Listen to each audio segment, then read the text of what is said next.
പ്രിയപ്പെട്ട സുഹൃത്തുക്കളെ, nature life T വിയിലേക്ക് സ്വാഗതം. നിങ്ങൾക്കും ഡോക്ടറാകാം. നിങ്ങളുടെ ഡോക്ടർ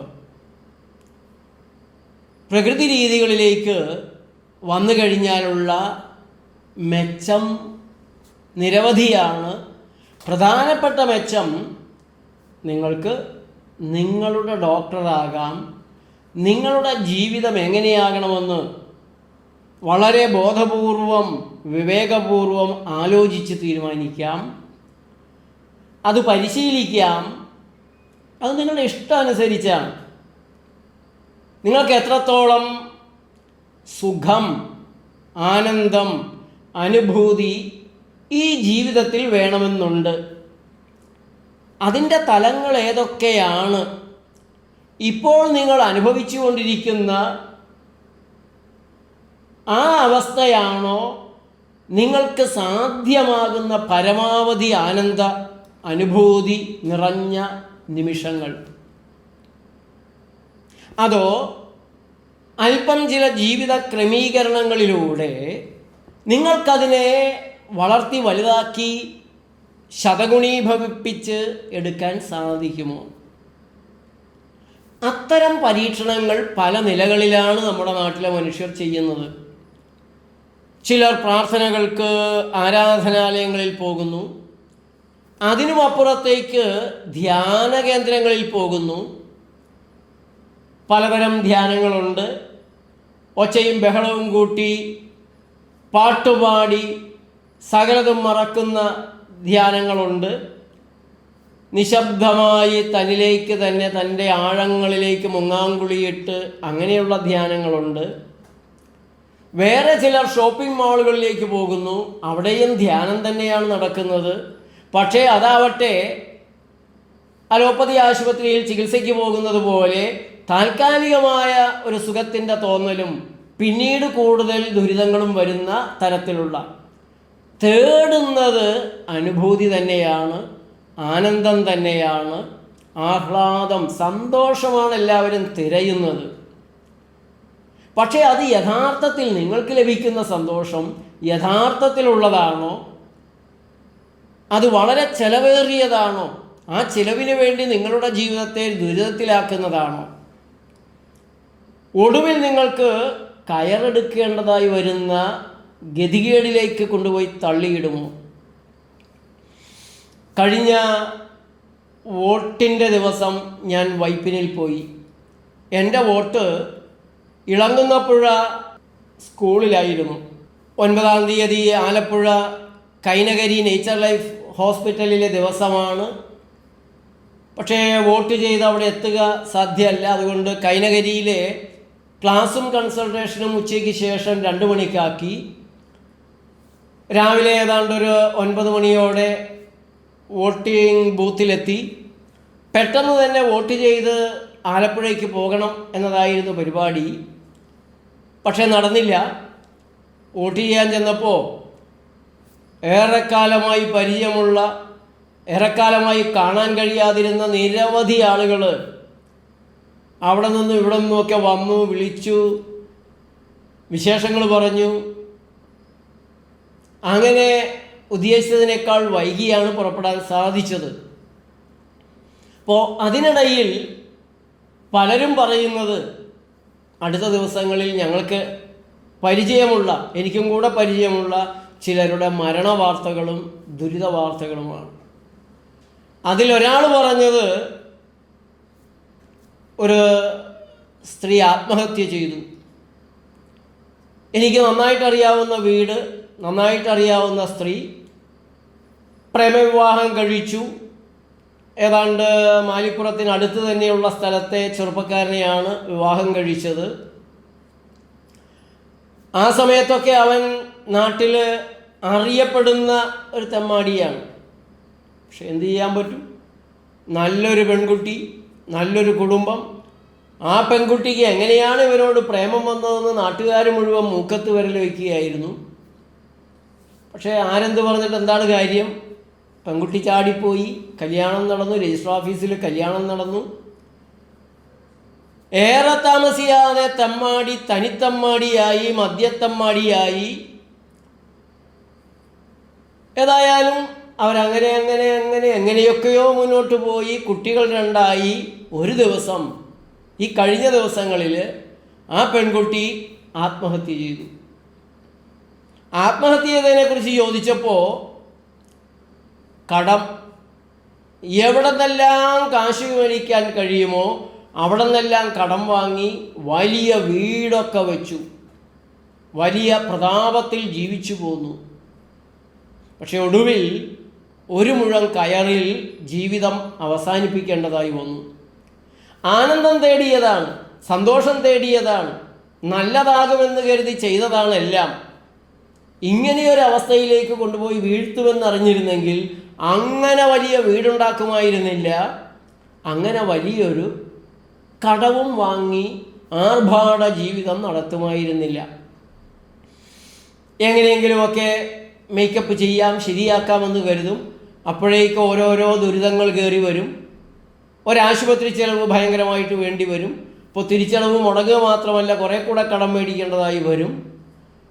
ആഘോഷങ്ങൾ പലത് വരും. പലയിടത്തും പോയി പലരെയും തൃപ്തിപ്പെടുത്തുന്ന സമ്മാനങ്ങൾ കൊടുക്കേണ്ടതായി വരും. ഉദ്ദേശിക്കാത്ത രീതിയിൽ നിരവധിയായ പ്രയാസങ്ങളും പ്രശ്നങ്ങളും ജീവിതത്തിലേക്ക് വരും.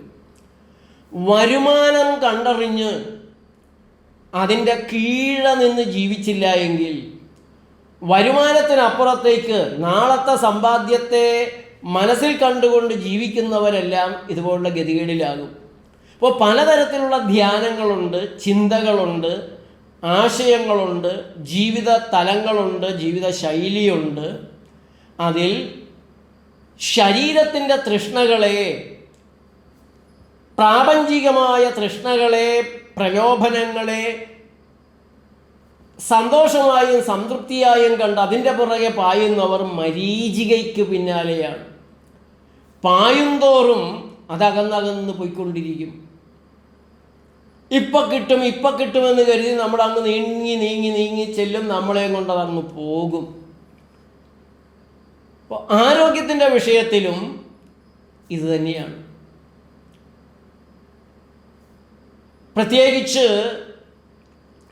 ആരോഗ്യത്തെ പണം കൊണ്ട് വാങ്ങാം എന്ന് കരുതുന്നവർ, ആരോഗ്യത്തെ ആശുപത്രികളിൽ നിന്ന് വാങ്ങി രോഗത്തെ അങ്ങനെ മാറ്റിയെടുത്ത്, രോഗം വരുമെങ്കിൽ വരട്ടെ, അന്നേരം നോക്കാം, ആശുപത്രികളുണ്ടല്ലോ, ഡോക്ടർമാരുണ്ടല്ലോ, മരുന്നുകളുണ്ടല്ലോ, അവരെല്ലാം ചികിത്സയുടെ കെണിയിൽ തീരാ കയങ്ങളിൽ മുങ്ങിക്കറങ്ങി തിരിഞ്ഞ് പമ്പരമായി ജീവിത സമ്പാദ്യങ്ങൾ മുഴുവൻ കൊടുത്ത്, എന്നിട്ടും ആർത്തി തീരാത്ത ഫാർമസ്യൂട്ടിക്കൽ ഇൻഡസ്ട്രിയുടെ ദൗർഭാഗ്യപൂർണരായ ഇരകളായി ചത്തൊടുന്നു.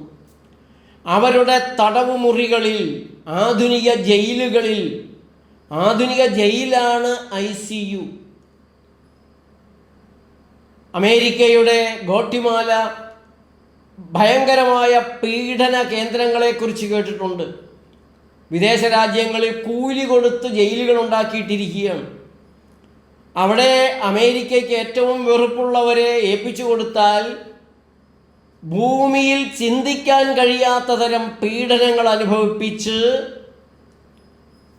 അവരെ നരകയാതനകളിലൂടെ കടത്തിവിട്ട് തീർത്തോളും. അത്തരത്തിലുള്ള ആളുകൾ സ്വയം ചെന്ന് ചാടിക്കൊടുക്കുന്ന ജയിലുകളാണ്, ഭീകര കേന്ദ്രങ്ങളാണ് വെന്റിലേറ്ററുകളും ICUകളും.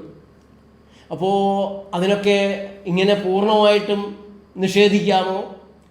വളരെ സീരിയസ് ആയിട്ടുള്ള ഒരു കണ്ടീഷൻ വന്നു കഴിഞ്ഞാൽ അതൊക്കെ വേണ്ടി വരില്ലേ? ആ സീരിയസ് ആയ കണ്ടീഷൻ ഉണ്ടാക്കിയത് എങ്ങനെയാണ്? നിരവധി കുറ്റകൃത്യങ്ങൾ ചെയ്തതുകൊണ്ടാണല്ലോ ഈ ശിക്ഷ വേണ്ടി വരുന്നത്. എറണാകുളത്തെ ഒരു വലിയ ആശുപത്രി വലിയ പരസ്യ ബോർഡുകൾ വെച്ചു. ഞങ്ങൾ 100 ബെഡുകളുള്ള ഒരു ഡിപ്പാർട്ട്മെൻറ്റ് കൂടെ തുറന്നു. അത് നിങ്ങളുടെ ആരോഗ്യം ശ്രദ്ധിക്കാത്തത് കൊണ്ടാണ്. ഞാൻ പറഞ്ഞാലേ കുഴപ്പമുള്ളൂ. നിങ്ങൾക്ക് ICUവും വെന്റിലേറ്ററും വേണ്ടി വരുന്നത് നിങ്ങൾ അശ്രദ്ധയുടെ, നിരുത്തരവാദത്തിൻ്റെ, അനാരോഗ്യ ജീവിത രീതികളിലൂടെ എത്രയോ വർഷങ്ങൾ പോയതിനു ശേഷമാണ്. അപ്പം നിങ്ങൾ ചെയ്ത തെറ്റുകളാണ്. ആ തെറ്റുകൾക്ക് നിങ്ങൾക്ക് കിട്ടുന്ന ശിക്ഷയാണ് ആശുപത്രി സന്ദർശനവും ആശുപത്രി വാസവും ICU. നിന്നെ ഞാൻ കണ്ടോളടാ, നിന്നെ ഞാൻ ശരിയാക്കിക്കോളാം, ഇപ്പം ശരിയാക്കി തരാം. കുതിരവട്ടം പപ്പു റോഡ് റോളർ നന്നാക്കാൻ കയറിയിട്ട് പറഞ്ഞതുപോലെയാണ് നമ്മുടെ നാട്ടിലെ ആശുപത്രികൾ രോഗികളെ ഇപ്പം ശരിയാക്കി തരാം, ഈ മരുന്നങ്ങോട്ട് കഴിച്ചോളൂ, ഇപ്പം ശരിയാക്കി തരാം. എന്നിട്ട് ശരിയായില്ലേ, എന്നാൽ മറ്റേ മരുന്ന് കഴിച്ചോളൂ, ഇപ്പം ശരിയാക്കി തരാം. എന്നാൽ പിന്നെ നമുക്കൊരു എൻഡില്ലാസ്കോപ്പി ചെയ്ത് നോക്കാം, ഇപ്പം ശരിയാക്കി തരാം. ഒരു MRI കൂടി എടുക്കണം, ഇപ്പം ശരിയാക്കി തരാം. എന്നിട്ട് ശരിയായില്ലേ, എന്നാൽ പിന്നെ നമുക്ക് ഒരു ഡോഗ് സ്കാൻ എടുക്കാം. ഡോഗ് സ്കാൻ അല്ലെങ്കിൽ പെറ്റ് സ്കാൻ ഉണ്ട്. അതും പോരാതെ വന്നാൽ CT എടുക്കാം. അല്ല, CT പലപ്പോഴും അതിന് മുമ്പാണ് എടുക്കുക. എന്നിട്ട് ശരിയായില്ല, ഇപ്പം ശരിയാക്കി തരാം. ചക്ക പഴുത്തോ നല്ലതാണോ എന്ന് നോക്കാൻ കത്തി കയറ്റി ഒരു തിരിക്കലുണ്ട്, ബയോപ്സി ചെയ്യും ചക്കയ്ക്ക്. അതുപോലെ നിങ്ങൾക്കൊരു ബയോപ്സി ചെയ്യാം, ഇപ്പം ശരിയാക്കി തരാം. ബയോപ്സിയിൽ സർക്കോമയാണ്, ക്യാൻസറാണ്, ഇപ്പം ശരിയാക്കി തരാം. സർജറി ഇപ്പം ശരിയാക്കി തരാം. അത് കഴിയുമ്പോൾ പറയും കുറച്ച് കീമോ ചെയ്യണം, ഇപ്പം ശരിയാക്കി തരാം.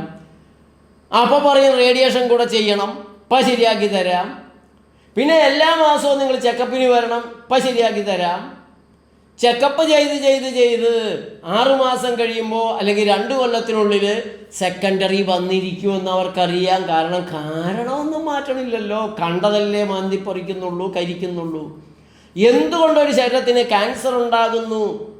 ആ തരത്തിൽ ട്രാക്ക് മാറിപ്പോയ കോശങ്ങളുടെ പ്രവർത്തനങ്ങളിൽ, വിഭജന താളങ്ങളിൽ ഒരു തിരുത്തലും വരുത്താതെ കരിക്കുക, കീറുക, മുറിക്കുക, കളയുക, ഇപ്പം ശരിയാക്കി തരാം. ഇപ്പോൾ ആധുനിക ജയിലുകളെക്കാൾ ഭീകരമായ തടവ് കേന്ദ്രങ്ങളായി ആശുപത്രികൾ മാറിയിട്ടുണ്ട്. അതേസമയം റോഡ് അപകടത്തിൽ പരിക്ക് പറ്റിയാൽ, ഇനി തെറ്റായ ജീവിതം കൊണ്ടാണെങ്കിൽ പോലും ഗതികേട് പിടിച്ചൊരു അറ്റാക്ക് വന്നു, സ്ട്രോക്ക് വന്നു, അവരെയൊക്കെ അതിനുള്ളിലിട്ടാൽ അങ്ങനെ എന്തെങ്കിലുമൊക്കെ നന്മകളില്ലാതെ ലോകത്തൊരു കാര്യവും 100% തെറ്റാകുകയുമില്ലല്ലോ. നിവൃത്തികേടിൻ്റെ ഘട്ടങ്ങളിൽ പോകാനുള്ളതാണ് ഇത്തരത്തിലുള്ള ശിക്ഷാ കേന്ദ്രങ്ങൾ. വല്ല നിവൃത്തിയുണ്ടെങ്കിൽ പോവരുത്, നല്ലത് പ്രകൃതി ജീവനം തന്നെയാണ്. ഞങ്ങൾ നടത്തുന്ന നേച്ചർ ലൈഫിൻ്റെ കേന്ദ്രങ്ങളിൽ രോഗിയാകൂ, എന്നിട്ടിങ്ങോട്ട് വന്നോളൂ, രോഗിയാകണം, കണ്ണീ കണ്ടതൊക്കെ കഴിക്കണം, ഏത് നേരത്തും കഴിക്കണം, കഴിച്ചതിൻ്റെ മീതെ കഴിച്ചുകൊണ്ടിരിക്കണം, അങ്ങനെയൊന്നുമല്ല. നിങ്ങൾ രോഗിയാകാതിരിക്കാനുള്ളത് പരമാവധി ഞങ്ങൾ പറഞ്ഞു തരുന്നുണ്ട്. അഥവാ നിങ്ങൾക്കൊരു രോഗം വന്ന് ഞങ്ങളുടെ അടുത്ത് വന്നാലും എങ്ങനെയാണ് ആ രോഗം വന്നത്, എന്തെല്ലാമാണ് ഒഴിവാക്കേണ്ടത്, ഇനി രോഗം വരാതെ എങ്ങനെ ജീവിക്കണം, ആ കാര്യങ്ങളും വിശദമായി തന്നെ ഞങ്ങൾ പറഞ്ഞു തരുന്നുണ്ട്. ഞങ്ങൾ നടത്തുന്നത് പോലുള്ള ഒരു പ്രവർത്തനം ലോകത്താര് നടത്തുന്നുണ്ട്? അപൂർവമായിട്ട് മാത്രമാണ് ലോകത്ത് പ്രകൃതി ചികിത്സകരുള്ളത്, പ്രകൃതി ചികിത്സാലയങ്ങളുള്ളത്. പ്രകൃതി ചികിത്സാലയങ്ങളുടെ പേര് പറഞ്ഞ് ധാരാളം പേർ മറ്റു പല ചികിത്സകളും ചെയ്തുകൊണ്ടിരിക്കുന്നുണ്ട്. ഡ്രഗ്ലെസ് തെറാപ്പി എന്നുള്ള പേരിൽ പല ചികിത്സകളും നമ്മുടെ നാട്ടിൽ നടത്തുന്നവരും പ്രകൃതി ചികിത്സ, യോഗ എന്നുകൂടെ ബോർഡിൽ എഴുതി വയ്ക്കും. കാരണം പ്രകൃതി ചികിത്സ എന്നുകൂടെ എഴുതി കഴിഞ്ഞാൽ കൂടുതൽ ആളുകൾ അങ്ങോട്ട് വരും. നിരവധി തരത്തിലുള്ള വൈറ്റമിൻ ഗുളികകൾ, സപ്ലിമെൻറ്റുകളൊക്കെ വിൽക്കുകയും പ്രകൃതി ചികിത്സയ്ക്ക് മാനക്കേടുണ്ടാക്കുകയും ചെയ്യുന്ന ധാരാളം പേരുണ്ട്. അതിൽ നിർഭാഗ്യവശാൽ കേരളത്തിൽ മുന്നിൽ നിൽക്കുന്നത് ഞാൻ തന്നെ പഠിപ്പിച്ച BNYS പ്രകൃതി ഡോക്ടർ കോഴ്സ് കഴിഞ്ഞ് എൻ്റെ അടുത്ത് വന്നിട്ടുള്ള പലരുമാണ് എന്നുള്ളതൊരു സങ്കടകരമായ കാര്യമാണ്. എന്നാൽ പോലും അലോപ്പതി അല്ലല്ലോ, അത്രയും ആശ്വാസം അതിൻ്റെ ആ മെച്ചത്തെ ഞാൻ കാണുന്നുമുണ്ട്.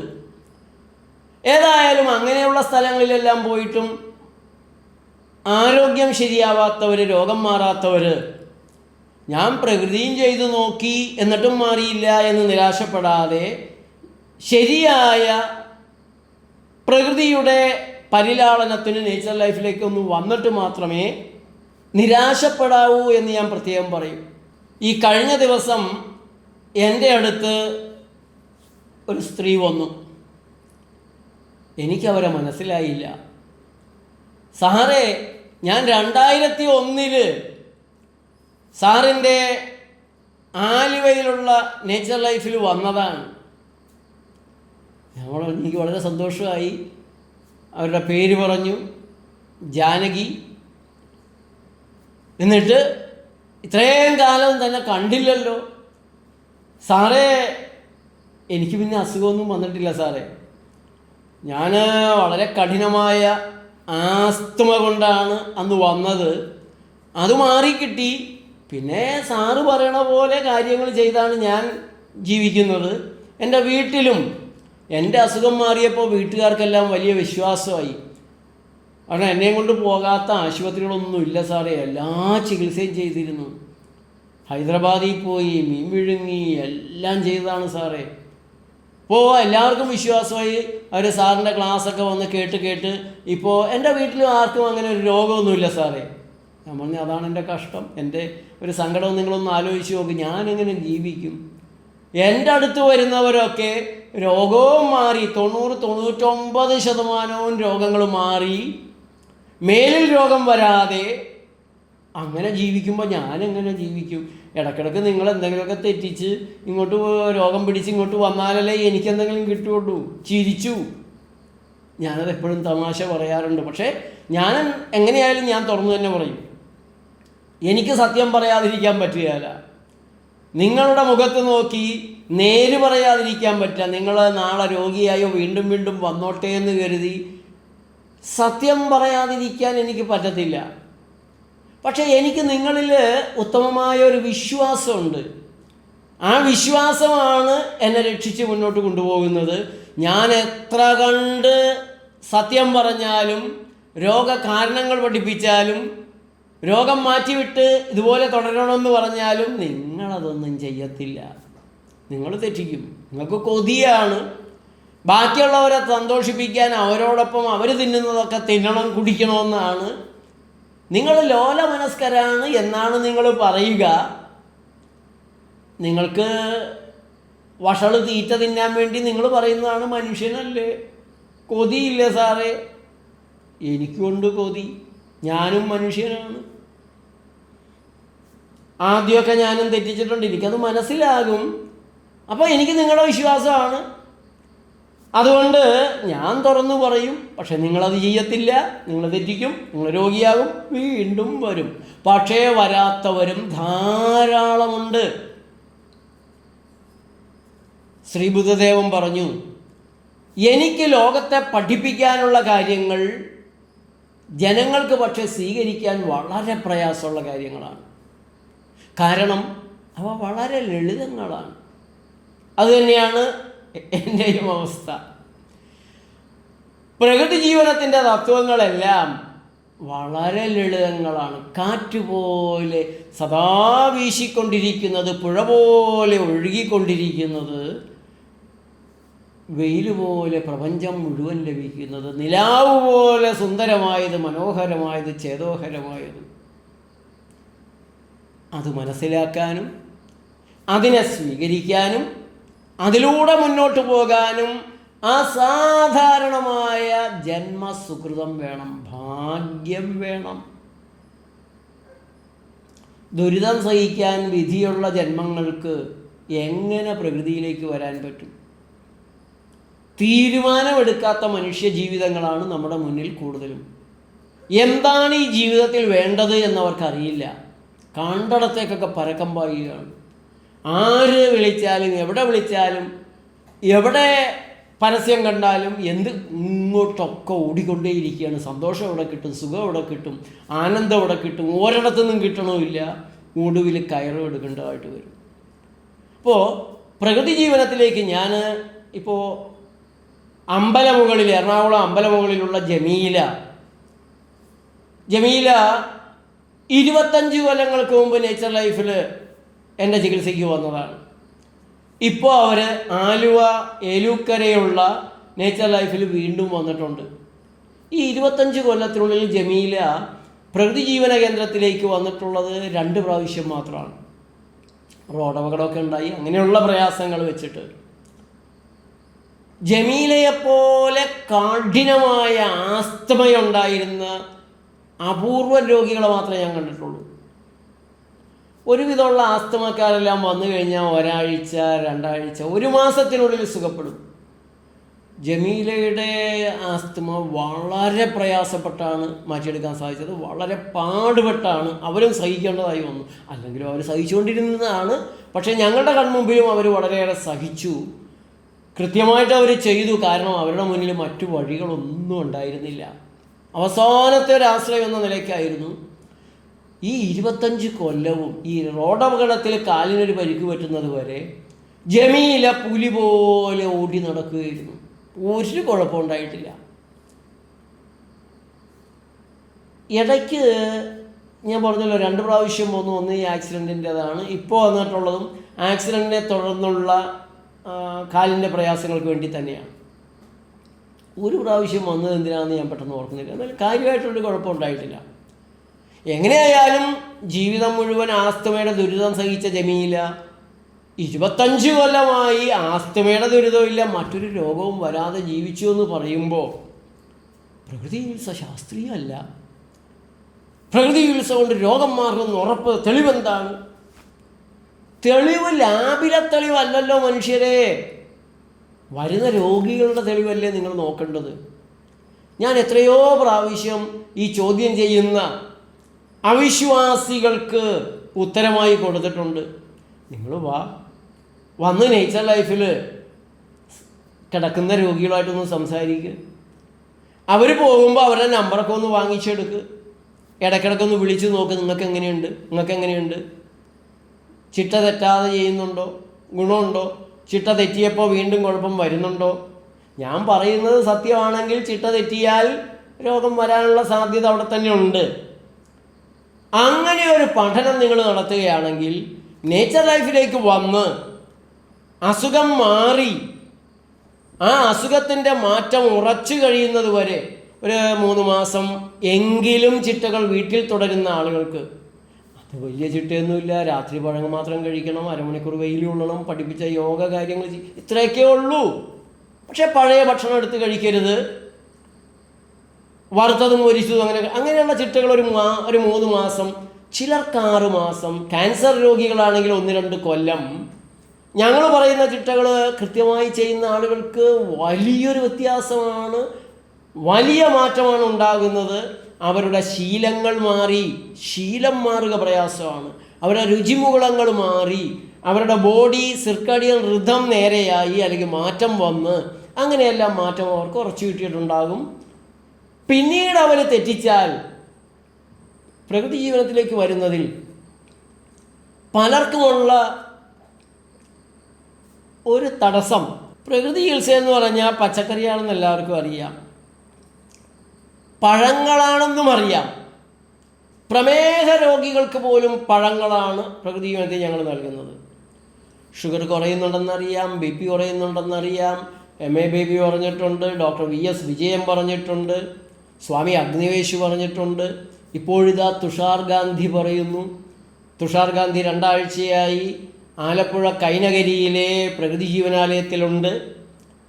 VS അച്യുതാനന്ദൻ്റെ ജീവിതം നമ്മുടെ മുന്നിലുണ്ട്. സൈമൺ ബ്രിട്ടോയുടെ ജീവിതം അതുപോലെ ഒരു 9 കൊല്ലം എല്ലാ ചികിത്സകളും പാർട്ടി മോസ്കോയിൽ കൊണ്ടുപോകാൻ നോക്കി, അവർ വേണ്ടാന്ന് പറഞ്ഞു. അങ്ങനെയുള്ളൊരവസ്ഥയിൽ നിന്ന് 1 കൊല്ലത്തെ പ്രകൃതി ജീവനമാണ് സൈമൺ ബ്രിട്ടോയെ ഉയർത്തിയതും. VS അച്യുതാനന്ദനും അതുപോലെ പ്രമുഖരായ നിരവധി നേതാക്കൾ, പേര് അവരായിട്ട് പറയാത്തവരുടെ പേര് ഞാൻ പറയാൻ പാടില്ല, എൻ്റെ ചികിത്സയ്ക്ക് വേണ്ടി വന്നത് സൈമൺ ബ്രിട്ടോയുടെ മാറ്റം കണ്ടിട്ടാണ്. വീൽ ചെയറിലാണെങ്കിലും ഇന്ത്യ ഒട്ടാകെ സഞ്ചരിക്കാൻ കഴിയുന്ന രീതിയിലേക്ക് കിടക്കയിൽ നിന്ന് എണീക്കാൻ സാധിച്ചു. അപ്പോൾ പ്രകൃതി ചെയ്തു കഴിഞ്ഞാൽ അത് തന്നെ ജീവിതകാലം മുഴുവൻ തുടരണമോ എന്ന് ചോദിക്കുന്നവരോട് അങ്ങനെ തുടരണമെന്ന് യാതൊരു നിർബന്ധവും ഇല്ല. അങ്ങനെ നിങ്ങൾ തുടർന്നു കഴിഞ്ഞാൽ എൻ്റെ കാര്യം കഷ്ടമാകും, നേച്ചർ ലൈഫെല്ലാം അടച്ചു കൂട്ടേണ്ടതായി വരും. നേച്ചർ ലൈഫിൽ വരുന്ന നല്ലൊരു ശതമാനം ആളുകളും അവരുടെ അസുഖമൊക്കെ മാറിക്കഴിയുമ്പോൾ പതുക്കെ പതുക്കെ തെറ്റിക്കും. എന്നാലും കുഴപ്പമൊന്നുമില്ല. കാരണം ഒരു വേസ്റ്റ് ബാസ്ക്കറ്റ് നിങ്ങൾ കൊട്ടിക്കളഞ്ഞ് വീണ്ടും വേസ്റ്റ് ഇടാൻ തുടങ്ങിയാൽ കുറേ കാലത്തേക്ക് ഒരു കുഴപ്പമില്ല. നിറഞ്ഞു കഴിഞ്ഞ് പിന്നെ ഇട്ടാൽ തെറിച്ച് പോരും, അലർജിക് റിയാക്ഷൻ വരും. അതുപോലെ നിങ്ങൾക്ക് ചെയ്യാം, അങ്ങനെയും ചെയ്യാം ഇങ്ങനെയും ചെയ്യാം. ഞങ്ങളൊക്കെ ജീവിക്കുന്നത് പോലെ ചിട്ടയോടെ അല്പം കൂടെ ശ്രദ്ധയോടെയൊക്കെ ജീവിക്കാമെങ്കിൽ അത്രയും നല്ലത്. അല്ല, രോഗം വരുമ്പോൾ ഞാൻ പ്രകൃതിയിലേക്ക് വരാം, അത് കഴിഞ്ഞാൽ ഞാൻ അല്പം പ്രകൃതിയിലേക്ക് പോകും, ആയിക്കോട്ടെ. എല്ലാ മനുഷ്യരും ഒരേപോലെ പുണ്യവാന്മാരായി പോകുമെന്നോ എല്ലാവരും 100% പാലിക്കുമെന്നൊക്കെ വാശി പിടിച്ചിട്ട് കാര്യമില്ല. ബാക്കിയുള്ളവരങ്ങനെ ചെയ്യട്ടെ, തീരുമാനമെടുക്കുന്നവരങ്ങനെ ചെയ്യട്ടെ. അപ്പോൾ പ്രകൃതിയിൽ വന്നു എന്നുള്ളത് കൊണ്ട് പിന്നീട് ഭക്ഷണ രീതികൾ മാറ്റാൻ പാടില്ലെന്നോ മാറ്റിക്കഴിഞ്ഞാൽ കുഴപ്പമാവുമെന്നോ ഒന്നുമില്ല. പക്ഷേ കിഡ്നിക്ക് തകരാറുള്ളവർ, ലിവറിന് തകരാറുള്ളവർ, ക്യാൻസർ ഉള്ളവർ, അവരൊക്കെ ഞങ്ങൾ പറയുന്ന അല്ലെങ്കിൽ ശരീരത്തിന് വേണ്ട മാറ്റമാകുന്നതിന് മുമ്പ് തെറ്റിച്ചാൽ തിരിച്ചടികളുണ്ടാകും, അത് ഉറപ്പാണ്. അപ്പോൾ പറയുന്നത്രയും സമയമെങ്കിലും അത് ചെയ്യണം. ഇറച്ചി മീനും അത് കഴിഞ്ഞാൽ കഴിക്കാവോ? നിങ്ങൾ കഴിക്കണം എന്ന് തീരുമാനിച്ചിട്ടുണ്ടെങ്കിൽ ഞങ്ങൾ പറയുന്ന സമയം കഴിഞ്ഞാൽ നിങ്ങൾ കഴിക്കും. അപ്പോൾ ഞങ്ങൾ പറയും ഒരു 5 ഇരട്ടി പച്ചക്കറികൾ അതിനോടൊപ്പം ആ സമയത്ത് തന്നെ കഴിക്കണം കേട്ടോ. അപ്പം അത് നിങ്ങളുടെ ജീവിതത്തിൻ്റെ തത്വശാസ്ത്രം എന്താണ്, ഫിലോസഫി എന്താണ്? തനപ്പോൾ സർവപ്രാണിയും ഈശാവാസ്യമിതം സർവം അഹിംസ പരമോധർമ്മ, അങ്ങനെയൊക്കെ നീ നിൻ്റെ ജീവിതത്തിൽ ഉയർന്ന ഒരു സാംസ്കാരിക നിലവാരത്തിലേക്ക് പോകാൻ ആഗ്രഹിക്കുന്നുണ്ടോ? പരമകാരുണികനായ സൃഷ്ടാവിൻ്റെ പരമകാരുണികനായ സൃഷ്ടാവിൻ്റെ പാതയിലേക്ക് ചേർന്ന് നിൽക്കാൻ നീ ആഗ്രഹിക്കുന്നുണ്ടോ? ഏദൻ തോട്ടത്തിൽ നീ വിശ്വസിക്കുന്നുണ്ടോ? മനുഷ്യൻ ഏറ്റവും ഉദാത്തമായ ആരോഗ്യം ഏദൻ തോട്ടത്തിലാണ് നിലനിർത്തിയിരുന്നത്. സൃഷ്ടാവ് നിനക്ക് വിധിച്ച ഭക്ഷണം, കൽപ്പിത ഭക്ഷണം പഴങ്ങളാണ് എന്ന് നീ കരുതുന്നുണ്ടോ? അങ്ങനെയുള്ള നിരവധി ചോദ്യങ്ങളാണ് അവിടെ വരുന്നത്. അതല്ല ചൊറി മാറാൻ പ്രകൃതിയിൽ ചൊറി മാറിക്കഴിഞ്ഞാൽ വീണ്ടും ഞാൻ പഴയ രീതിക്ക് പോകും. ആവാം. പക്ഷെ എന്നാണോ നിനക്ക് നല്ലത് സസ്യാഹാരമാണ്, മൃഗത്തെ ഞാനായിട്ട് എന്തിന് വേദനിപ്പിക്കണം, അതിനെ വേദനിപ്പിക്കുന്നതിൽ ഒരു പങ്ക് ഞാൻ കൂടെ എന്തിന് വഹിക്കണമെന്ന് തോന്നുന്നുണ്ടോ, അങ്ങനെ പടിപടിയായിട്ട് പ്രകൃതി രീതിയിലേക്ക് വരുന്ന ധാരാളം പേരുണ്ട്. അങ്ങനെ വരാൻ കഴിയുന്നവർ അങ്ങനെ വരട്ടെ, അത് നിങ്ങളുടെ തീരുമാനമനുസരിച്ചാണ്. നമുക്ക് പിടിവാശിയൊന്നുമില്ല. പക്ഷെ രോഗമാറ്റത്തിൻ്റെ സമയത്ത് ശരിയായി രോഗം മാറാൻ നീ എളുപ്പത്തിൽ ദഹിക്കാവുന്ന ഭക്ഷണം, ദഹിച്ചാൽ അഴുക്ക് ഏറ്റവും കുറഞ്ഞിരിക്കുന്ന ഭക്ഷണം, ദഹനത്തിന് ശേഷം ശരീരത്തിൽ മിതമായ അഗ്നി ഉൽപ്പാദിപ്പിക്കാൻ സാധിക്കുന്ന, എനർജി ഉൽപ്പാദിപ്പിക്കാൻ സാധിക്കുന്ന തരത്തിൽ സഹായകമായ ഭക്ഷണപാനീയങ്ങൾ, ചിട്ടകൾ പാലിക്കണം. രാത്രി നേരെ ചൊവ്വേ കിടന്നുറങ്ങണം, ഞങ്ങൾക്ക് നിർബന്ധമുണ്ട്. പക്ഷേ അപ്പോൾ നൈറ്റ് ഷിഫ്റ്റ് ജോലിയുള്ള ഒരാളെന്ത് ചെയ്യും? അപ്പോൾ അയാൾക്ക് അതിനനുസരിച്ചുള്ള ക്രമീകരണങ്ങൾ പറഞ്ഞു കൊടുക്കും. നിങ്ങൾ ഏത് തിരക്കുള്ള ഒരാളാണെങ്കിലും, എന്ത് സാഹചര്യത്തിലാണെങ്കിലും, കൊടും തണുപ്പിലാണെങ്കിലും കൊടും ചൂടിലാണെങ്കിലും അതിനനുസരിച്ച് ചിട്ടപ്പെടുത്തുന്നതാണ് പ്രകൃതി ചികിത്സയുടെ ഒരു സൗന്ദര്യം.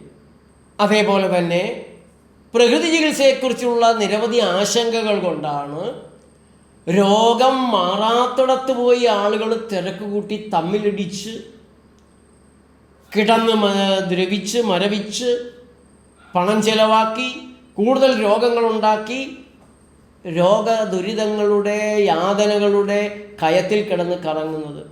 രോഗം യഥാർത്ഥത്തിൽ മാറ്റുന്ന പ്രകൃതി ചികിത്സാലയങ്ങളിൽ ജനങ്ങൾ കുറവ്. എൻ്റെ പേഷ്യൻറ്റിന് അതിലൊരു ആശ്ചര്യമുണ്ട്, സാറേ എത്ര പറഞ്ഞിട്ടും ആളുകൾക്ക് മനസ്സിലാകുന്നില്ല, അവർ എന്നെയാണ് ചീത്ത പറയണത്, നിന്നെ കൊണ്ടൊക്കെ ഇങ്ങനെയൊക്കെ ജീവിച്ചിട്ട് എന്താ കാര്യം? അതാണ് അത്ഭുതം. ദുരിതം പിടിച്ച രോഗത്തിൽ നിന്ന് ഒരിടത്തും രക്ഷപ്പെടാതെ പ്രകൃതിയിൽ രക്ഷപ്പെട്ട് ഇങ്ങനെ മുന്നോട്ട് പോകുന്ന ഈ സ്ത്രീയോട് ആളുകൾ ചോദിക്കണം ഇങ്ങനെ ജീവിച്ചിട്ട് എന്താ കാര്യം? പിന്നെ ആസ്തമയുടെ ദുരിതവും മരുന്നിൻ്റെ ദുരിതവും ആശുപത്രി വാസവും അങ്ങനെ ജീവിച്ച ഒരു കുഴപ്പമില്ല എന്ന്. എന്താ മനുഷ്യരുടെ ഒരു ചിന്തയെന്ന് മനസ്സിലാകുന്നില്ല. അലോപ്പതിയിൽ തൽക്കാലം മാറും, പിന്നെയും വരും, പിന്നെയും പോകും, പിന്നെയും മാറും, പിന്നെയും വരും, പിന്നെയും പോകും. അതിനിടയിൽ പുതിയ രോഗങ്ങൾ വന്നുകൊണ്ടിരിക്കും, അതിനുള്ള മരുന്നും കഴിച്ചുകൊണ്ടിരിക്കും, അതിൻ്റെ ദോഷഫലങ്ങൾ വീണ്ടും വന്നുകൊണ്ടിരിക്കും. ഇതും ആളുകൾക്ക് അറിയാൻ പാടില്ല എന്നിട്ടല്ല.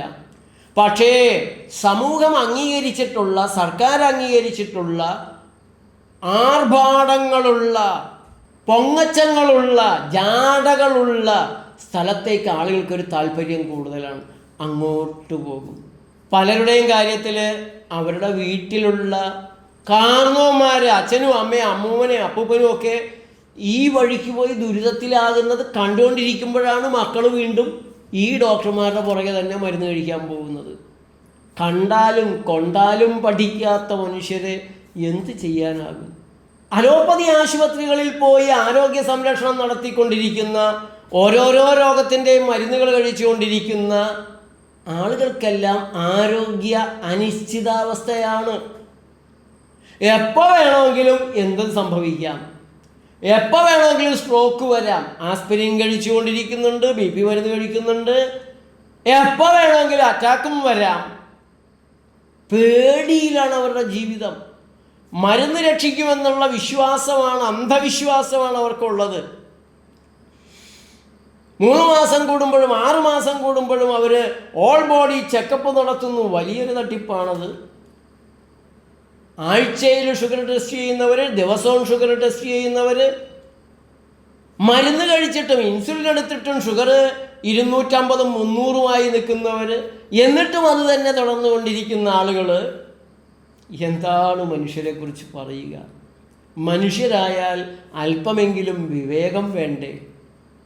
പ്രകൃതിയിൽ സെക്ക് പോയാൽ പച്ച തിന്നേണ്ടി വരില്ലേ? അതുകൊണ്ട് ഇത് തന്നെ തുടർന്നുകൊണ്ടിരിക്കും. 250 300 ആയിട്ടും 10 30 യൂണിറ്റ് ഇൻസുലിൻ കുത്തിക്കൊണ്ടിരിക്കുന്നുണ്ട്. ഷുഗർ ഇങ്ങനെ കൂടുതലാണ്. അല്ല, കുറഞ്ഞിട്ട് എന്താ കാര്യമുള്ളത്?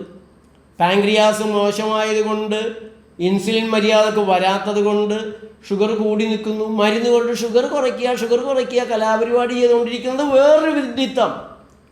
മനുഷ്യൻ ചികിത്സയുടെ പേരിൽ ചെയ്തുകൊണ്ടിരിക്കുന്ന വിഡ്ഢിത്തങ്ങളിൽ ഏറ്റവും വലിയ വിഡ്ഢിത്തമാണ് പ്രമേഹത്തിന് മരുന്ന് കഴിച്ച് ഷുഗർ കുറയ്ക്കുന്നു, പ്രഷറിന് മരുന്ന് കഴിച്ച് പ്രഷർ കുറയ്ക്കുന്നു. എന്ത് കാര്യം? നിങ്ങളുടെ ഹൃദയത്തിൻ്റെ പ്രവർത്തനം, രക്തധമനികളുടെ പ്രവർത്തനം, അതിൻ്റെ അവസ്ഥയെല്ലാം നേരെയാക്കിയാൽ ഓട്ടോമാറ്റിക്കായിട്ട് കുറയുന്ന പ്രഷർ കുറയ്ക്കാൻ മരുന്ന് കഴിച്ച് എന്നും മരുന്ന് കഴിച്ചുകൊണ്ടിരിക്കുന്നു. ഇവിടെ ഹൃദയത്തിൻ്റെ പ്രവർത്തനം താളം തെറ്റുന്നു, ധമനികൾ കൂടുതൽ മോശമാകുന്നു, ബ്ലോക്കാകുന്നു, അറ്റാക്ക് വരുന്നു, വീഴുന്നു. അപ്പോൾ സർജറി ചെയ്യുന്നു, ആൻജിയോപ്ലാസ്റ്റി ചെയ്യുന്നു. ഈ കലാപരിപാടികൾ പ്രകൃതി ചെയ്യുന്നവർക്ക് ഇല്ല മനുഷ്യരെ. പ്രകൃതി രീതികളിലൂടെ അല്പം ചിട്ടയോടെ ആഹാരം കഴിക്കുന്നവർക്ക്, അല്പം ആരോഗ്യ ശ്രദ്ധയുള്ളവർക്ക് ഇത്തരം ഗതികേടില്ല എന്നുള്ളത് നിങ്ങൾ മനസ്സിലാക്കണം. അത് ഒരു ദിവസം കൊണ്ടോ 10 ദിവസം കൊണ്ടോ ഉണ്ടായ മെച്ചോ അല്ല. ജീവിതത്തെ ട്യൂൺ ചെയ്തെടുക്കണം. നിങ്ങളുടെ കയ്യിൽ ഒരു ഗിറ്റാർ കിട്ടിയാൽ, കിട്ടിയ വഴി അതിട്ട് മുട്ടിയാൽ പലതരം ശബ്ദങ്ങൾ, അപശബ്ദങ്ങൾ ഉണ്ടാകും. ഒരു ഗിറ്റാർ ട്യൂൺ ചെയ്യുന്നത് പോലെ നിങ്ങൾ നിങ്ങളുടെ ആഹാര രീതികൾ ട്യൂൺ ചെയ്യണം. നിങ്ങളുടെ ഉറക്കത്തിൻ്റെ സമയം, അധ്വാനം, ജീവിതത്തെ ട്യൂൺ ചെയ്യണം. അതിനൽപ്പം ശ്രദ്ധ ആവശ്യമാണ്, സമയം ആവശ്യമാണ്. ഗിറ്റാറിൻ്റെ തലയ്ക്കൽ പിടിച്ച് അതിൻ്റെ സ്ക്രൂ, അതിൻ്റെ പേരെന്താണെന്ന് ഞാനൊക്കെ പഠിച്ചിരുന്നതാണ്. ബേണി സാറ് CACയിൽ എന്നെ ഗിറ്റാർ വായിക്കാൻ കുറച്ചൊക്കെ പഠിപ്പിച്ചപ്പോൾ പറഞ്ഞു തന്നിട്ടുള്ളതാണ്, മറന്നുപോയി. ഞാനത് തുടർന്നില്ല. എങ്ങനെ തുടരാനാണ്? മധ്യവിരുദ്ധ സമരമായിട്ട് ഷാപ്പുകളുടെ മുമ്പിൽ നടന്ന് ഗുണ്ടങ്ങളുടെയും പോലീസിൻ്റെയും തല്ലുകൊള്ളലായിരുന്നു.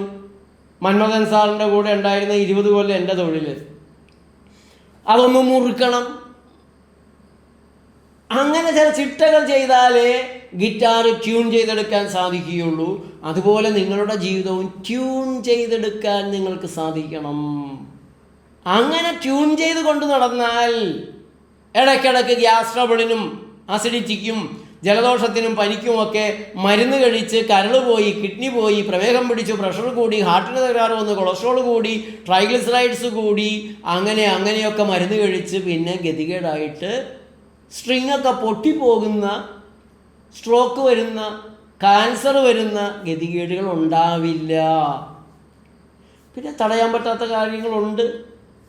അന്തരീക്ഷ മലിനീകരണം, മനസ്സിലെ വികാരങ്ങൾ, ഭീകര വികാരങ്ങൾ, നെഗറ്റീവായ ചിന്തകൾ, നെഗറ്റീവായ പ്രവൃത്തി, ഇതെല്ലാം ദുസ്വാധീനമുണ്ട്. അത് ഞാൻ മറച്ചു വയ്ക്കുന്നില്ല. ആഹാര സാധനങ്ങളിലെ തെറ്റായ രീതികളുണ്ട്. പക്ഷേ അവയെ കൂടെ പരമാവധി മറികടക്കാൻ നിങ്ങളുടെ ഉത്തരവാദിത്വപൂർവമായ ജീവിതം ഇടയാക്കും എന്നുള്ള കാര്യത്തിൽ യാതൊരു സംശയവും ഇല്ല. ഞാനിപ്പോൾ 45 കൊല്ലത്തോളമാകുന്നു എൻ്റെ പ്രകൃതി ജീവന രീതികൾ. അതിൽ കഴിഞ്ഞ 26 കൊല്ലത്തോളം പൂർണ്ണമായി എന്ന് പറയാവുന്ന രീതിയിൽ ഞാൻ ഈ പ്രകൃതി രംഗത്താണ്. മറ്റുള്ള പ്രവർത്തനങ്ങൾ ഇപ്പോഴും എനിക്കുണ്ട്. ഗാന്ധിമാർഗ പ്രവർത്തനങ്ങൾ പലതിലുമുണ്ട്, പരിസ്ഥിതി പ്രവർത്തനമുണ്ട്. പക്ഷേ അവിടെയും എൻ്റെ ഈ പ്രകൃതിയുടെ ചിന്തകൾ തന്നെയാണ് ഞാൻ മുന്നോട്ട് വയ്ക്കുന്നത്. ഇങ്ങനെയുള്ളൊരു ജീവിതത്തിൽ നൂറുകണക്കിന് ആളുകൾ എന്നിലൂടെ ആരോഗ്യം നേടിയെന്നുള്ള ഒരനിർവചനീയമായ ആനന്ദം എനിക്കുണ്ട്. അതേസമയം ചീത്ത കേൾക്കുന്നതിന് കണക്കില്ല. ദിവസവും ഒരു കൊട്ട ചീത്ത ഉണ്ടാവും. അത് എൻ്റെ അടുത്ത് വന്നിട്ടുള്ളവരോ എൻ്റെ രീതികളൊന്ന് ചെയ്തു നോക്കിയിട്ടുള്ളവരോ ആരുമല്ല. ഞാൻ അറിയാത്ത, എന്നെ മര്യാദക്കറിയാത്ത, യൂട്യൂബിലൂടെ എന്തോ കേട്ടത് അവന് ഇഷ്ടമായില്ല, അവർക്ക് ഇഷ്ടമായില്ല, അല്ലെങ്കിൽ അവർ അലോപ്പതിയുടെ ബിസിനസ്സിൻ്റെ രംഗത്താണ്. ഞാനിങ്ങനെയൊക്കെ പറഞ്ഞ ആളുകളെ ഈ വഴിക്ക് മാറ്റിക്കളഞ്ഞാൽ അവർക്ക് നഷ്ടം വരും, അതുകൊണ്ടൊക്കെ ആയിരിക്കാം. ചീത്ത കേട്ടിട്ടുള്ളതിന് കണക്കില്ല. കേരളത്തിൽ എന്നെപ്പോലെ ചീത്ത കേട്ടിട്ടുള്ള ഒരു മനുഷ്യൻ വേറെ ഉണ്ടാവില്ല. ഭീഷണി, ജയില്, 6 കേസുകൾ, ഒരെണ്ണം കോടതി തന്നെ ഇപ്പോൾ വെറുതെ വിട്ടു. കോടതിക്കും അറിയാമല്ലോ കാര്യങ്ങൾ. കോടതിയിലിരിക്കുന്നവരും നല്ലൊരു ശതമാനം വക്കീലന്മാർ എന്നെ കാണുമ്പോൾ ചാടി വന്ന് യൂട്യൂബ് ചാനൽ കാണുന്നുണ്ട്, അങ്ങനെ തന്നെ തുടരണമെന്നൊക്കെ പറഞ്ഞ് എന്നെ പ്രോത്സാഹിപ്പിക്കുന്നവരാണ്. അപ്പോൾ പിന്നെ കോടതിയിലിരിക്കുന്നവരും ഒന്നും കാണാതിരിക്കുന്നവരായിരിക്കില്ലല്ലോ. നീതിയെക്കുറിച്ച് തന്നെ ചിന്തിക്കുകയും അതിൽ ധ്യാനിക്കുകയും ചെയ്യുന്നവരാണല്ലോ അതിൻ്റെ നീതിപീഠങ്ങളിലിരിക്കുന്നവർ. അങ്ങനെ എനിക്കതിൽ പ്രയാസമൊന്നുമില്ല. കാരണം ജീൻ ക്രിസ്റ്റഫ് എന്ന നോവലുണ്ട്, റൊമൈൻ റോളൻഡിൻ്റെ നോവലാണ്. അയാളെപ്പോലെ ജീവിതം മുഴുവൻ ദുരിതമായ ഒരു മനുഷ്യൻ, ചക്രവർത്തിയുടെ അനിഷ്ടത്തിന് പാത്രമായി രാജ്യത്തു നിന്ന് പുറത്തേക്ക് ഓടേണ്ടി വന്നു. എവിടെ അനീതി കണ്ടാലും കലഹിക്കുന്ന സ്വഭാവമായതുകൊണ്ട് ഒരിടത്തും ഇദ്ദേഹത്തിന് വേരുറയ്ക്കാൻ സാധിക്കില്ല. യാതനയാണ്, എല്ലാവിധത്തിലും യാതനയാണ്. അവസാനം ജീൻ ക്രിസ്റ്റഫ് പറയുന്നുണ്ട്, അവർ എന്നെ യാതന അനുഭവിപ്പിക്കട്ടെ, യാതനയും ജീവിതമാണ്. ഇത് വേറൊരു തരത്തിലൊരു കഥയായിട്ട് ഞങ്ങളുടെ മദ്യനിരോധന സമരത്തിൻ്റെ ആദ്യകാല നേതാക്കന്മാരിൽ ഒരാളായ പ്രൊഫസർ PKB നായർ അദ്ദേഹം പറയുമായിരുന്നു. അത് വളരെ രസകരമായൊരു അനുഭവമാണ്.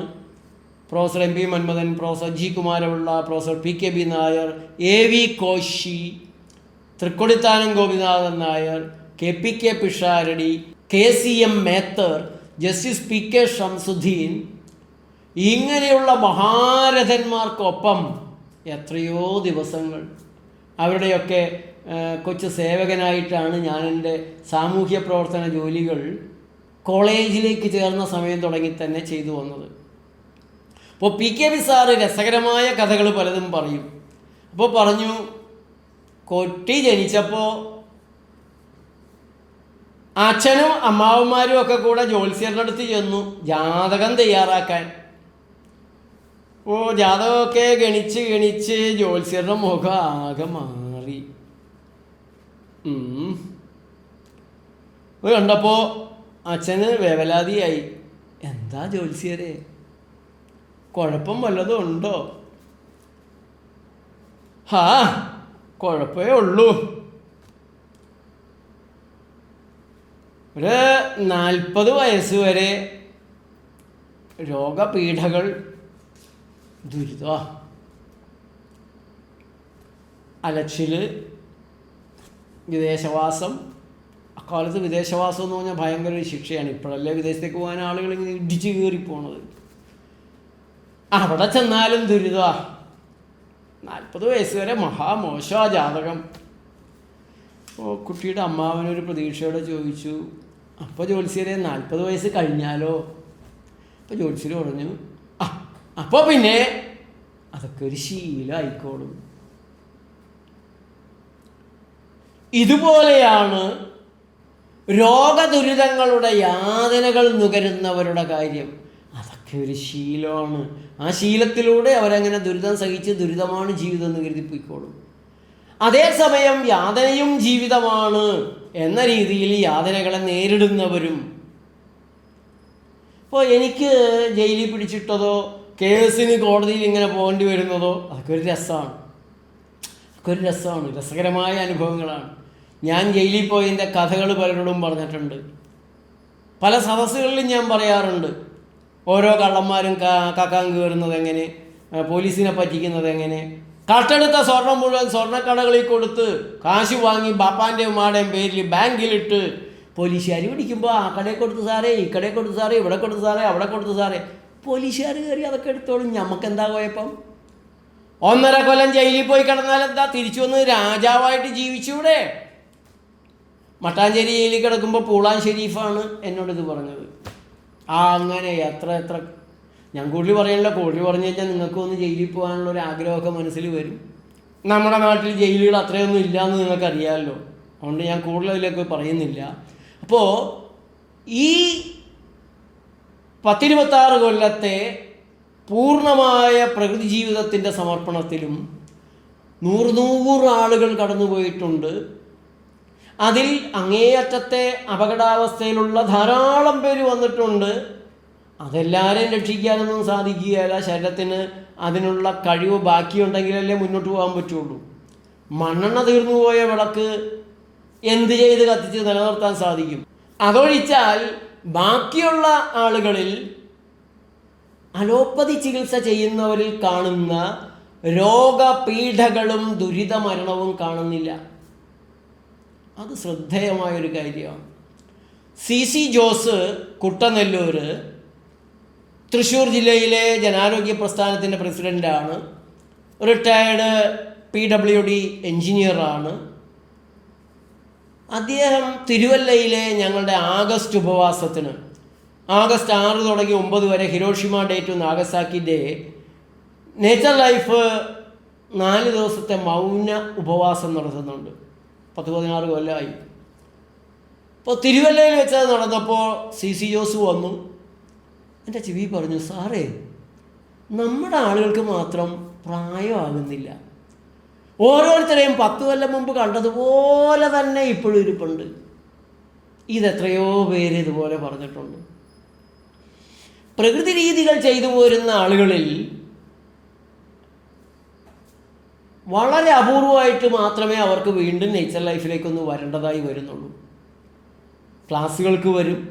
എറണാകുളം ടൗൺ ഹാളിൽ നമ്മൾ വലിയ മേജർ പ്രോഗ്രാം നടത്തുമ്പോൾ ടൗൺ ഹാൾ നിറഞ്ഞ് കവിഞ്ഞ് എന്ന രീതിയിൽ നമ്മുടെ പ്രവർത്തകർ കേരളത്തിൻ്റെ എല്ലാ ഭാഗത്തു നിന്നും വരും.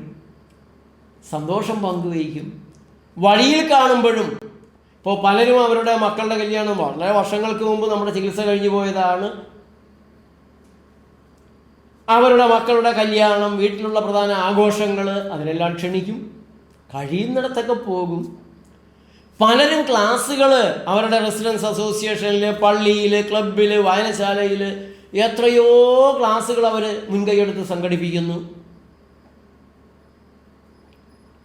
ആരോഗ്യകരമായ ജീവിതം, ആനന്ദകരമായ ജീവിതം, ആരോഗ്യകരമായ മരണമാണ് കാണുന്നത്. അതും എത്രയോ കുറവ്.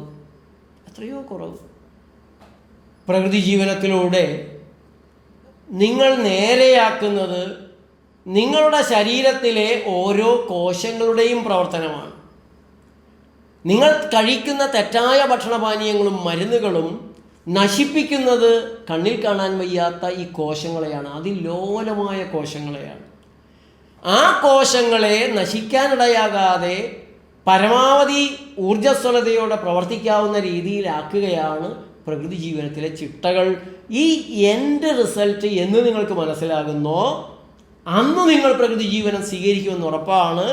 ഈ എൻഡ് സ്റ്റേജ് റിസൾട്ടിനെ കുറിച്ച്, കോശങ്ങളുടെ ക്ലെൻലിനെസ്സിനെ കുറിച്ച്, കോശങ്ങളുടെ ഇലക്ട്രിസിറ്റിയെക്കുറിച്ച്, കോശങ്ങളുടെ മൈറ്റോകോൺട്രിയയുടെ ന്യൂക്ലിയസിൻ്റെ അങ്ങനെ തുടങ്ങിയിട്ടുള്ള കണ്ണിൽ കാണാൻ വയ്യാത്ത കോശത്തിൻ്റെ ഭൂതക്കണ്ണാടിയിലൂടെ കാണാവുന്ന ഘടകങ്ങളുടെ പ്രവർത്തനങ്ങളെക്കുറിച്ച്, അതെങ്ങനെ നേരെയാക്കണമെന്നതിനെക്കുറിച്ചൊക്കെ കുറേയൊക്കെ ഞാൻ അവിടെ ഇവിടെയൊക്കെ പറഞ്ഞിട്ടുണ്ടെങ്കിലും കുറച്ചുകൂടെ ആഴത്തിലേക്ക് ഞാൻ പറയാം. ഇതിപ്പോൾ വെക്കേഷൻ ടൈമാണ്. ഈ ഒരു സമയം പോലെ പ്രകൃതി ജീവന രീതികളൊന്ന് പരിശീലിക്കാൻ മറ്റൊരു സമയം നിങ്ങൾക്കുണ്ടാകണമെന്നില്ല.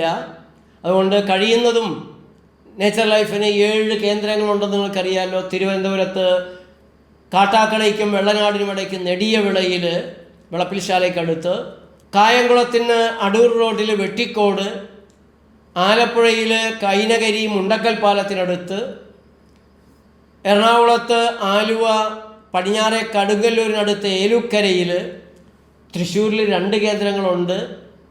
ഒന്ന് ചാക്യാർകടവിൽ, രണ്ടാമത്തത് പട്ടിക്കാട്. പിന്നെ ഒന്നുകൂടിയുള്ളത് കോഴിക്കോട് സിവിൽ സ്റ്റേഷൻ്റെ തൊട്ടടുത്ത് തന്നെയാണ്. 2 പ്രകൃതി ഹോട്ടലുകളുണ്ട്. ഈ പ്രകൃതി ഭക്ഷണം രുചിയില്ലാത്തതാണ്, വെട്ടിക്കുട്ടി പുഴുങ്ങിയതാണ് എന്നൊക്കെ ചിന്തയുള്ള ആളുകൾ എറണാകുളത്ത് അരുവിക്കുരുവി പൂങ്കുരുവി എന്നുള്ള പേരിൽ 25 കൊല്ലം നമ്മുടെ പ്രകൃതി ഹോട്ടലിൽ പ്രവർത്തിച്ചു. ഇപ്പോൾ തിരുവനന്തപുരത്ത് മ്യൂസിക് കോളേജിനടുത്ത് തൈക്കാട് ഗാന്ധി ഭവൻ്റെ കോമ്പൗണ്ടിനുള്ളിൽ നേച്ചർ ലൈഫുണ്ട്, പ്രകൃതി ഭക്ഷണമുണ്ട്. കൊല്ലത്ത് കൊല്ലം ജില്ലാ പഞ്ചായത്തിൻ്റെ സഹകരണത്തോടെ VS അച്യുതാനന്ദൻ ഉദ്ഘാടനം ചെയ്ത ഒരു ഹോട്ടൽ എന്ന് പറഞ്ഞാൽ, അദ്ദേഹം മുഖ്യമന്ത്രിയായിരിക്കുമ്പോൾ ഞാൻ അദ്ദേഹത്തിൻ്റെ പ്രകൃതി ഡോക്ടറായിരുന്നു എന്ന് നിങ്ങൾക്കറിയാമല്ലോ. അദ്ദേഹം വന്നത് ഉദ്ഘാടനം ചെയ്തു. നന്നായി തന്നെ അത് പ്രവർത്തിക്കുന്നുണ്ട്. ആശ്രമം മൈതാനത്തിൻ്റെ കിഴക്ക് ഭാഗത്ത് ആയുർവേദ കോംപ്ലക്സിനുള്ളിലാണ് ഊട്ടുപുര നേച്ചർ ലൈഫ് ഹോട്ടലുള്ളത്.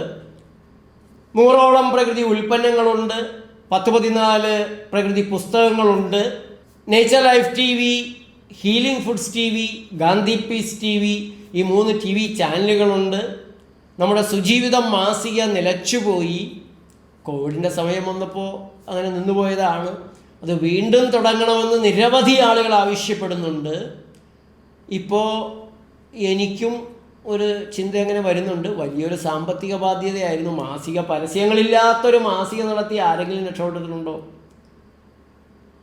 നമ്മുടെ നേച്ചർ ലൈവ് യൂട്യൂബ് ചാനൽ പോലും പരസ്യങ്ങളില്ലാതെ നടത്തുകയാണ്. അതുകൊണ്ട് യൂട്യൂബിൽ നിന്ന് നമുക്ക് കിട്ടേണ്ട ഒരു മാസം 50,000 1 ലക്ഷമൊക്കെ കിട്ടിക്കൊണ്ടിരുന്നത് പോലും നമ്മൾ വേണ്ടാന്ന് വെച്ചിരിക്കുകയാണ്. നമ്മളങ്ങനെ ഒരു കാശിന് വേണ്ടിയിട്ടല്ല പ്രവർത്തിക്കേണ്ടത് എന്നുള്ള ഒരു ഉറച്ച വിശ്വാസം നമുക്കുണ്ട്. ഭക്ഷണ പരസ്യങ്ങൾ കാണിച്ച് അതിൻ്റെ പേരിൽ നമുക്ക് കാശ് വേണ്ട. അതുകൊണ്ട് മാസികയും പരസ്യങ്ങളില്ലാതെ നടത്തിക്കഴിഞ്ഞാൽ നിങ്ങൾക്കറിയാമല്ലോ. ഏതായാലും സുജീവിതം മാസിക വീണ്ടും ആരംഭിക്കുന്നതിനെക്കുറിച്ച് നിങ്ങളുടെ അഭിപ്രായം ഒന്ന് അറിഞ്ഞാൽ കൊള്ളാം. അതോടൊപ്പം നിങ്ങൾ എവിടെ ഇരുന്നൊക്കെയാണ് ഈ നേച്ചർ ലൈഫ് TVയുടെ പ്രഭാഷണങ്ങൾ കേൾക്കുന്നതെന്നും കൂടെ ഒന്ന് അറിയണം. ഒരു കാര്യം കൂടെ പറയട്ടെ, ഇത് കേൾക്കുന്നതോടൊപ്പം കമൻറ്റ് ചെയ്യുകയോ ലൈക്ക് ചെയ്യുകയോ ഷെയർ ചെയ്യുകയോ ഒക്കെ ചെയ്യുന്നില്ല എങ്കിൽ സെർച്ച് എഞ്ചിൻ നിങ്ങൾക്ക് തുടർന്നുള്ള പ്രഭാഷണങ്ങൾ അയക്കണമെന്നില്ല. അതുകൊണ്ട് സ്ഥിരമായിട്ട് നേച്ചർ ലൈഫ് TVയിലെ നോട്ടിഫിക്കേഷനുകൾ വരാനായി നിങ്ങൾ കമൻറ്റ് ചെയ്യുക, ഷെയർ ചെയ്യുക, ലൈക്ക് ചെയ്യുക. വളരെ സന്തോഷമുണ്ട്. അടുത്ത ദിവസങ്ങളിൽ ഞാനീ പറഞ്ഞ പോലെ നമ്മുടെ ശരീരത്തെ ക്ലീനായിട്ട് കൊണ്ടു നടക്കാനുള്ള ലളിതമായ വിവരങ്ങൾ പറയാം. നന്ദി, നമസ്കാരം.